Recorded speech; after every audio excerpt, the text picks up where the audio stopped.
All right, I'm perfectly audible, right? Yeah. So first off, thank you very much for the invitation. I'm looking forward to the week, actually. There's lots of people I want to speak to and get a chance to do that. And I've always wanted to come to India, so this is quite great. So thank you for the invitation. So for those who don't know me, my name is Farnswarth, as was said, and for many years now, quite some years, I've been interested in generalizing Elaine Conn's non-commutative differential geometry to a non-associative geometry, and also applications in particle theory. And more or less, that's what I'm going to be talking about today. In particular, for the past year or so, there have been a few different ideas that have really caught my attention that up until now have not been developed to the point that I could display them in a forum such as this, and I'm hoping to string a few together in a more or less coherent fashion. And insofar as there's a theme to what I'm going to be talking about, it's going to be an invitation to non-associative differential geometry. So I'm going to try to motivate people to get interested and maybe also start working in this direction. But okay, so some of these ideas I work with Latham, and who's in the audience, and there's a student, a graduate student, who's visiting me over the next 4 months, who I've also been working with. So I'll try to give credit where appropriate, but let me just begin. So my talk is going to be separated into two main parts. In the first part, I'm going to motivate my interest in non-commutative differential geometry from the perspective of physics. And I'm going to talk very, very briefly about the standard model as it's constructed as a non-commutative differential geometry. And I'm going to talk about some of the nice things to do with the formalism. But then I'm also going to talk about some of the things that are not so nice, some of the problems that need to be overcome, and I'm going to use these to motivate the extension to non-associative geometry. And so the bulk of my talk should hopefully be in the second section, where I'm going to be talking about non-associative geometry and what this actually is. So to start with, I'll give some introduction, I'll give some example algebras that you probably wouldn't have heard of before. Well, some of them you would have, which are very nice. They have some nice applications in particle theory. But then the majority of my talk, I really want to talk about Dirac operators, how to construct them in non-associative geometry, and dynamics. I've given quite a few talks before on non-associative geometry, and I've never really discussed dynamics. So hopefully we'll get to this point. All right, so particle physics, cosmology, and non-commutative geometry. At the moment, we have quite a nice picture of the world around us. And on the smaller scales, we have the standard model of particle physics. On the larger scales, we have the standard Big Bang cosmology. And these are extraordinarily accurate theories, but moreover, they're predictive. And this is one of the reasons why we're interested in them, and we have faith in them, right? So recently, in the last few years, we had the detection of the Higgs, and very recently, we had detection of gravitational waves, right?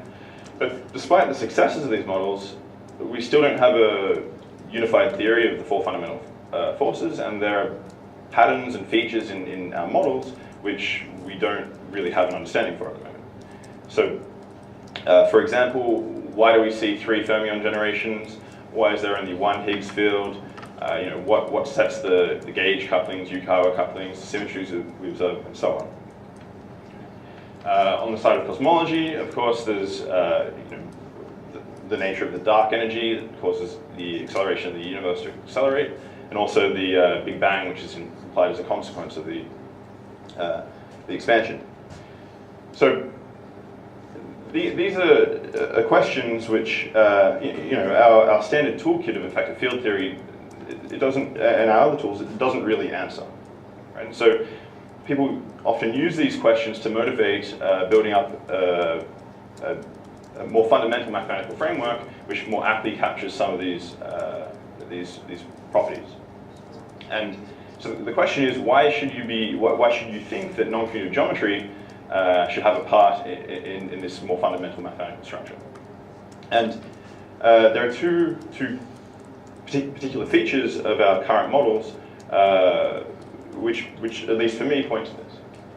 So the first has to do with the way we describe symmetries in our current models. Right? So in differential geometry, when we're building up a gravitational theory, the symmetries of our theory, the diffeomorphisms of the manifold, are in correspondence with the general coordinate transformations. But if you contrast this with gauge theories, right, gauge transformations have a priori absolutely nothing to do whatsoever with any underlying space-time coordinate algebra.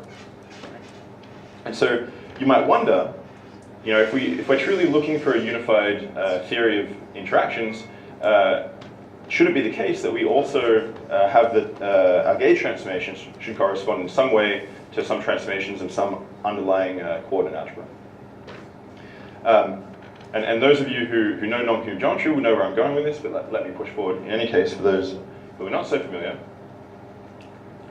the second question, which motivates non-commutative differential geometry for me, has to do with the way in which we describe position in our current theories. So this can be done in a number of different ways. In quantum mechanics, position is given as an operator. In quantum field theory, it's given rather as a label. So here I've got some field psi, and x here is some label which encodes information about the position of my field over some underlying manifold. Okay, but I've also included some additional labels, alpha and I. So alpha here indexes my spin, and we know from the same law of particle physics that there are multiple different species of particles. There's electrons, neutrinos, and quarks, and so on. And so I've introduced a species label which indexes these. Now the curious question is, these are all just labels. Some of them are discrete, some of them are continuous, but they're all just labels. So you might wonder if there's some more unified description, that we can give these. And in particular, why is it that we only give x a geometric interpretation? Is there some extended notion of geometry in which we can also view alpha and I as, in some sense, being internal discrete coordinates? Okay. So it's these two questions together which, at least for me, motivate looking for a generalized notion of geometry where we imbue each point in the space-time with some additional internal structure. And to tell you more exactly what I mean, consider the way in which we coordinatize a manifold in Riemannian geometry. So in Riemannian geometry, the points on a manifold have no internal structure.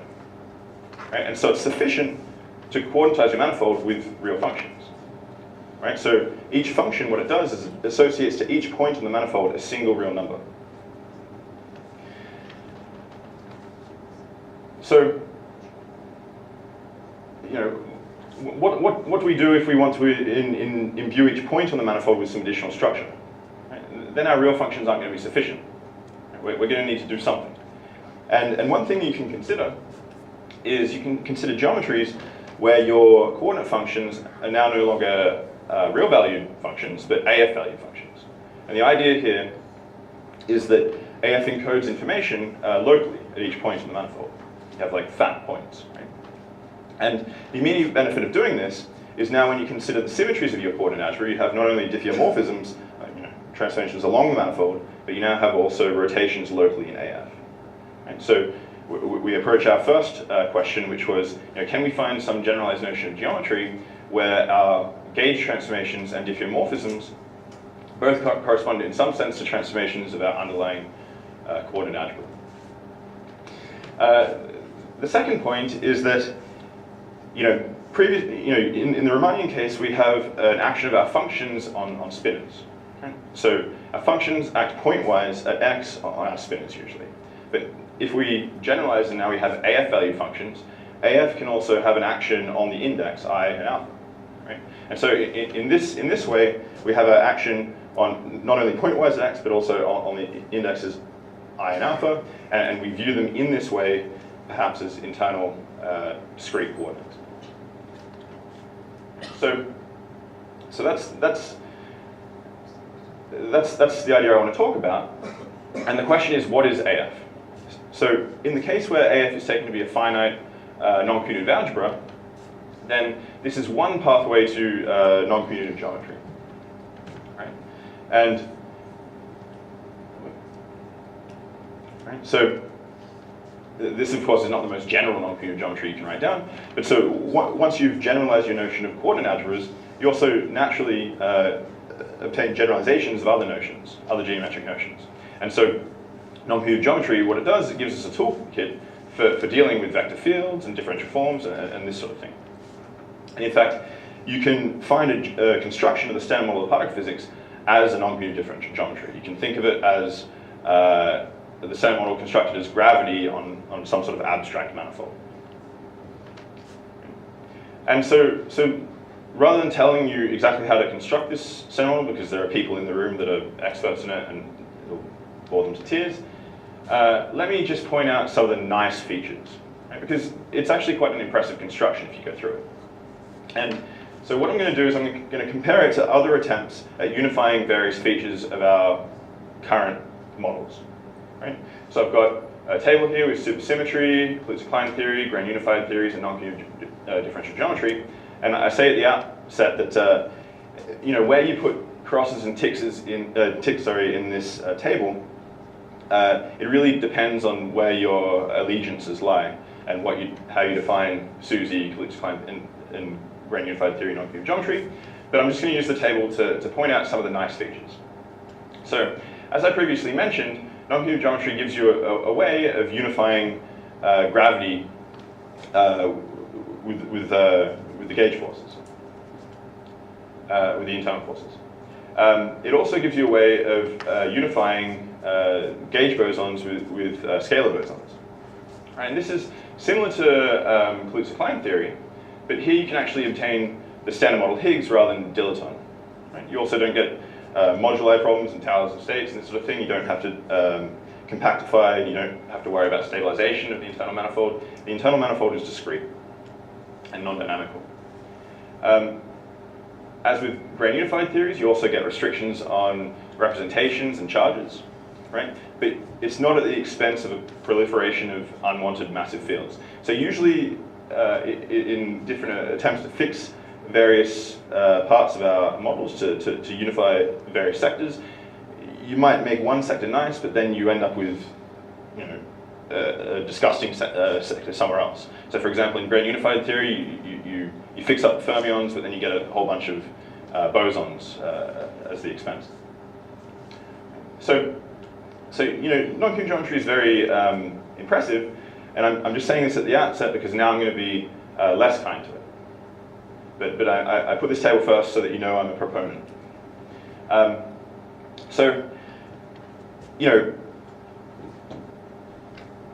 One of the things that a geometry does is it constructs relationships between its constituent elements. Right? So you might think, brilliant, we have some geometric description of the standard model.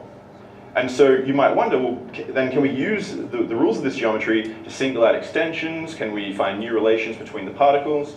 How far can we push this formalism?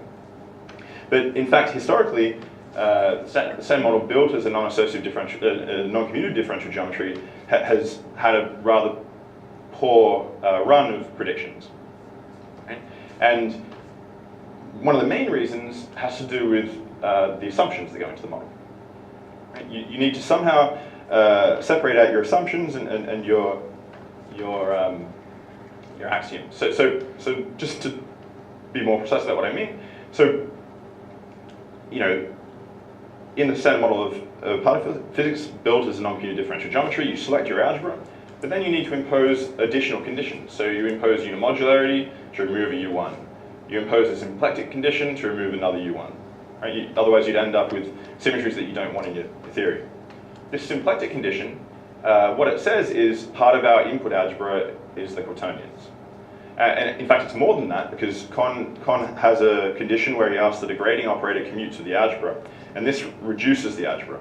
And so he has a complex part of the algebra and a quaternion part of the algebra, and it's an assumption that it's the quaternion part that gets reduced. Right, so there are a whole, if you look closer at the construction, there's assumption after assumption after assumption, and this is actually much longer. So just to go on, so here's a big one. The internal Ko dimension is 6. Right, so Fedele found many years ago that there was a quadrupling problem in the model. You got too many fermions. And so Kohn and Barrett at the same time came up with a solution of changing the k-dimension of the model to 6 so that you can simultaneously impose Majorana and Weyl conditions on the spinners and cut down by a factor of 4. But this is actually really weird if you think about it, because dimension is a topological. It's topological, right? And so the topological information in my theory is supposed to be held in the algebra, right? But here I'm selecting my algebra and my k-dimension as separate entities completely, right? If there was a link between the two, then you could use one as a prediction for the other, and vice versa. That's not what we do. We select it at random. Well, not at random, to fit observation. So then we have 3 particle generations, right? So first of all, this k-dimension 6 was put in to remove fermions. Then we add them by assuming 3 particle generations. We have the massless photon condition, which removes scalars. We ask that it's chiral, and we also ask that the input algebra is associative. Now, there's a few things to note about these conditions. One thing is that these assumptions here are incompatible with one another. If you check carefully, there's certain conditions here which are not compatible with other conditions. Not only that, but most of the ones I've written down here were put in after physical motivation, but the associativity of the coordinate algebra, there's no real physical justification for putting it in. And actually, if you look closer, you'll see that many of these other assumptions are related to the associativity of the input algebra. I haven't put them here, but we also have order conditions, and in many of my talks previously, I talked about how the order conditions are actually related to the associativity of the input algebra. But I won't talk about that today because I've done it to death. So instead what I'm going to do is I'm going to give you an example to show you how this relation here, this assumption, actually impacts some of these other assumptions. So let me talk about non-associative geometry, and let me give you an example of an algebra that I'm certain no one in the room would have heard of before. It's called a Bison algebra. It's an 8-dimensional algebra. I'm not going to tell you much about it, but it's an 8-dimensional real algebra. It's a division algebra. You can form an involution on it. It's got lots of horrible properties. It's not power associative, for one. But why is this algebra interesting? Well, it's interesting for the following. Here's the basis elements here. You can write out the form of the derivations on this algebra. And the derivations generate the symmetry group SU2 cross U1. That's not all. It's chiral, right? So see, the SU2 only acts on half of the basis states. Right? We'll call them the left-handed states, say. That's not the case for the U1. Right? The U1 actually has the right charges for the electroweak sector of the center model. Right? So if you drop your assumption that your input algebra is associative, then all of a sudden you get access to a whole bunch of really interesting new algebras which have some pretty interesting properties. So we don't need to input unimodularity here, right, to kill off U1 fields. We get we don't get any unwanted U1s. We don't have to put in the symplectic condition. There's no quaternions appearing anywhere. It unifies U1 and U2 not at the group level, but at the level of the algebra. It's automatically chiral, so that's another assumption we don't have to worry about. And there's compatibility with I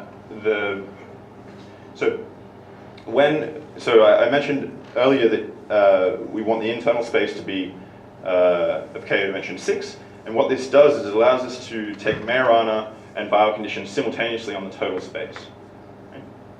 But it turns out that condition is incompatible with an associative representation of your algebra. Right? Your algebra doesn't commute with the operator J, which you use to impose the Majorana condition. It does commute with gamma, but not with J. So it turns out you can construct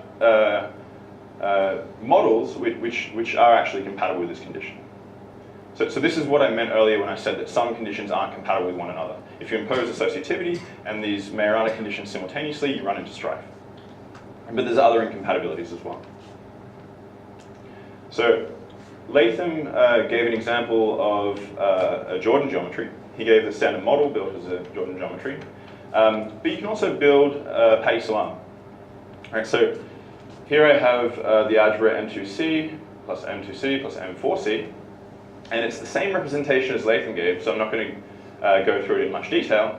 Here we have an element of M2C, Q4, sorry, M2C again, and this M is an element in here. And these are our 32 basis elements for one generation again. Now, the point is, if we built this as an associative representation, then we're going to get too many U1s. But if we replace it with a Jordan representation, right, then all of a sudden we do get the correct Patti-Salam symmetries. And again, it's compatible with this condition here, and there's no need for unimodularity or symplectic condition. To give a third example, we have the exceptional Jordan algebra. I'm not going to say much about it because Latham also mentioned this. But Michel de Boisvillers has for a long time been a proponent of using this algebra in construction of the standard model. And the assumption that you might be able to get rid of here is that of 3 generations.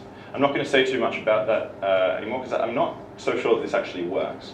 Because I don't think you can, I'm not sure that I'm not certain that you can get the correct representations of the standard model gauge group as a subgroup of F4, which is the automorphism group of the exceptional Jordan algebra. All right, so that's actually example 3. But so that's all I want to say about algebras and representations. In all my previous talks, I've gone on to I've spoken the entire time about non-associative algebras. I want to do something different today. So I want to talk about the construction of Dirac operators and dynamics. So, because I don't know what the background of people is in the room, I'm just going to give a brief review of how you build a Dirac operator and how you build dynamics inside non-commutative geometry. So I'm going to focus here on the finite case.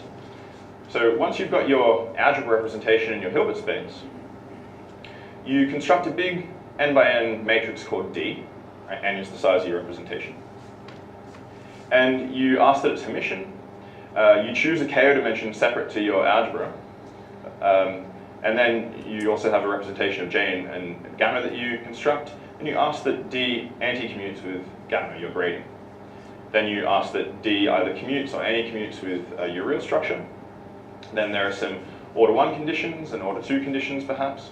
And at the end of the day, all of these, what they do is they restrict your Dirac operator significantly. And once you've imposed all these restrictions, you then have a prescription for fluctuating the Dirac operator. This is just replacing the Dirac operator with a covariant Dirac operator that acts covariantly with respect to the symmetries of your theory. The second order condition is usually not employed. It's usually not employed. Yeah, this is why I said you might. Actually, these days, some people don't. So Con and his collaborators have been building models without the order 1 condition even. Yeah, I'm just listing some things you can do.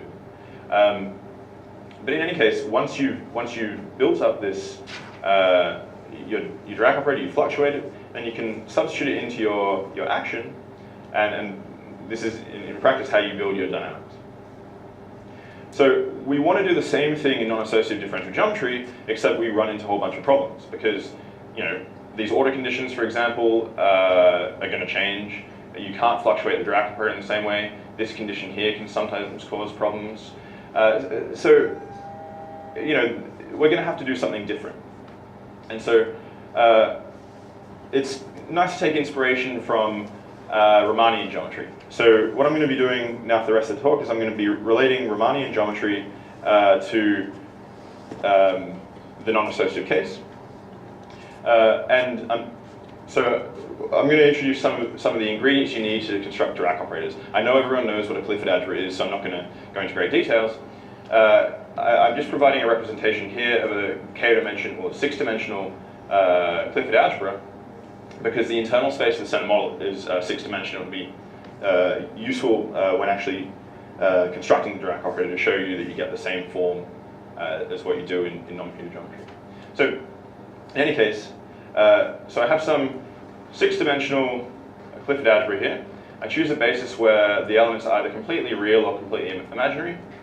And you can show that they satisfy the conditions that you'd like. And so in practice, what you do when you're constructing a real structure operator is you do the following. You either select all of the imaginary guys or all of the real guys, and you multiply them together. And then you compose them with complex conjugation. And this will be a real structure operator. The grading operator, you just multiply all of these together, and possibly by I as well. And if you do this for this representation, you can show that j squares to 1, j commutes with I times any of these gamma matrices, and j anti-commutes with this grading operator. Right? So you can check that it is k to dimension 6. Now, the reason why I'm showing you this is to point out a funny thing in noncommutative geometry. So in noncommutative geometry, you have your j operator and you have your grading, but you don't really have any underlying Clifford structure. Right? This is kind of weird. So what can we use our gamma matrices for? Of course, lots of things, but one thing that's nice is we can use them as an analog of a field line. Right? So to show you what I mean, consider we have some coordinate basis partial nus, and we have some non-coordinate frame basis of EAs. And this is standard. This is nothing new. And we have a Vierbein that relates the two bases. Then what we can do is we can define a connection in the usual way on these two different bases, and we can use the Vierbein not only to relate the two different frames, but the two different connections. Now, we can do a similar thing with the gamma matrices. Again, most people in the room probably know this, and I don't want to assume otherwise, but in case you haven't seen it, so we can define this new frame with spinor indices, which is related to this old frame via a gamma matrix. And again, we can define a connection in the usual way, and we can use the gamma matrices to relate our different connections. Right? And we can, so I've also defined here covariant derivatives here acting on our coefficients. And the reason why I've introduced these is because it allows me now to express the Dirac action in a nice form. Right? So this is the standard Dirac action on, well, in this case I've done it in k dimension 6, so a 6-dimensional Euclidean Dirac action on curved spacetime. Okay?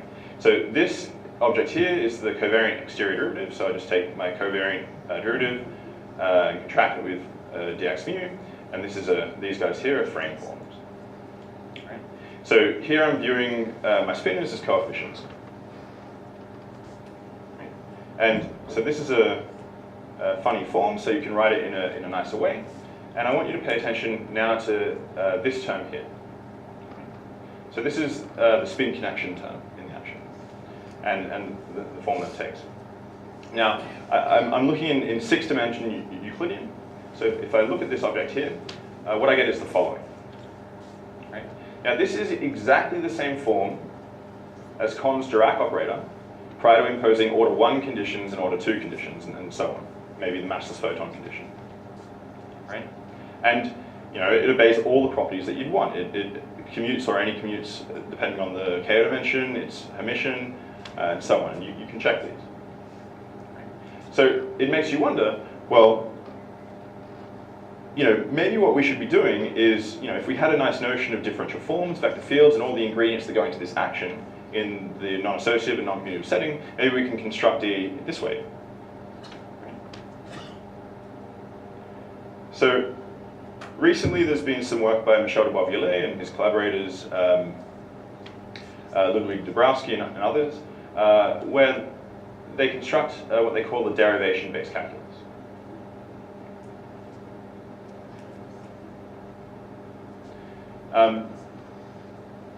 And the idea is as follows. So in standard Riemannian geometry, we have a notion of vector fields, right? And our vector fields act as derivations on our coordinate functions. When we generalize to AF-valued coordinate functions, we once again have derivations, but now they take a generalized form. We have our usual, space-time derivations, and then these internal derivations as well, that generated rotations in AF. So we have a natural generalization of the notion of vector fields. Now the next thing they do is they define differential forms, right? It's the jewels to these vector fields. So if I have my derivation element, my vector field, delta v, then notice that it acts linearly in this argument here. So it acts as a linear map on functions, right? Functions to functions. But it's also linear in this argument here. Right? So it's a map from vector fields to functions. And so this is the usual way that you go about defining your D of f. Right? And you can do the same thing in this generalized setting. Right? So in the usual Riemannian case, you have your exact one forms, your general one forms, your action of forms on your basis vectors, and you can generalize this in the generalized setting. I'm not going to go through too many of the details. You can look up the papers of Michel recently. Right. So the next thing is you can define a product on your forms. You can impose conditions on your exterior derivative, and so on, and build up a differential graded algebra of forms. Here, I've given the rules for a Jordan coordinate algebra, but this can be generalized. Notice that here, this condition, this is the standard condition that you'd get in Riemannian geometry. In non-commutative geometry, this breaks down because your base forms don't commute. But in Jordan geometry, it's maintained. Anticommutativity, which is not practically general. Sorry? You always require the Leibniz rule. Always. It's the first line. Oh yeah, I'm just pointing at the wrong one. Yeah, this is Yeah. Here. The multiplication. The multiplication. Yeah, I just pointed at the wrong one. Okay, so once again, you can define a notion of connection on your in this case, your frame forms, your differential forms, in whichever basis you choose. And this is where something quite interesting happens, right? So your derivation elements, your internal derivation elements, act trivially on the center of the algebra. Right? So any real valued coefficient will be annihilated by the action of your exterior derivative. So when you actually look at your connection, you break it down into the parts which have completely external indices. You get back your regular affine connection. When you look at a term which has one index external and two internal, you get what looks like a gauge field. And when all of them are internal, you get what looks like a scalar field. Right? But notice that the scalar field doesn't come with these inhomogeneous terms. Right? So at the end of the day, what you should get is a Dirac operator which looks like this with no addition of any inhomogeneous terms, because we're viewing the spinors here as coefficients. So then the idea is to define a notion of curvature of your connection, which you can do in the standard way. And then you can construct also boson dynamics. Right? You can construct a Lovelock type action. So this is if you look at the individual terms, so for the first term you get what looks like a cosmological constant. You also get an Einstein-Hilbert term plus what looks like a mass term for the Higgs. Then you get higher order correction terms. So just looking at these terms individually, right? You'll get what looks like an R squared, then higher order potential terms for your scalars, plus a coupling that shouldn't be squared, to the Ricci scalar, and so on. So this is the construction that I want to build, right? There are many little details inside this construction that are problematic that I'm still working on. But this is a general picture of what I'm trying to construct.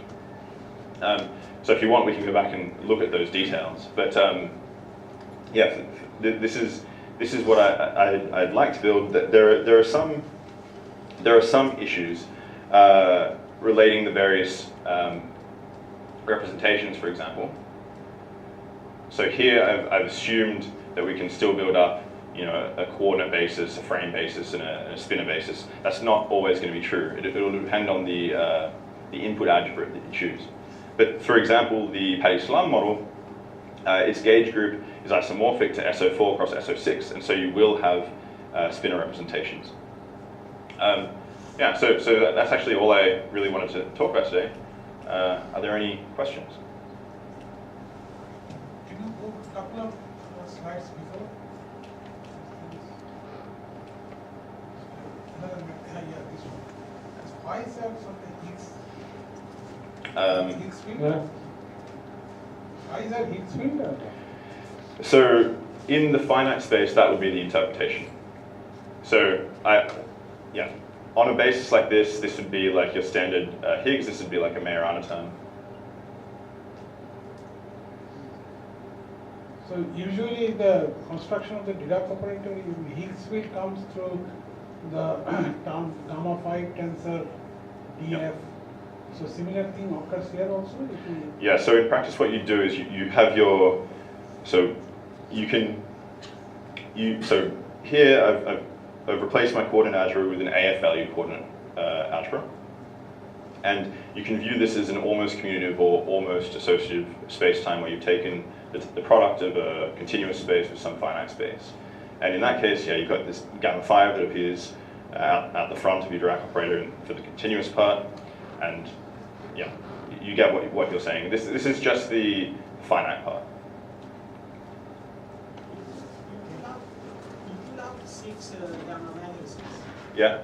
Why 6? Because you want So 6, the only reason why, there's no reason why you should pick 6. So the internal space of the standard model is k dimension 6, mod A, right? And so people in the room will most probably be familiar with the representation of the Dirac operator. So I chose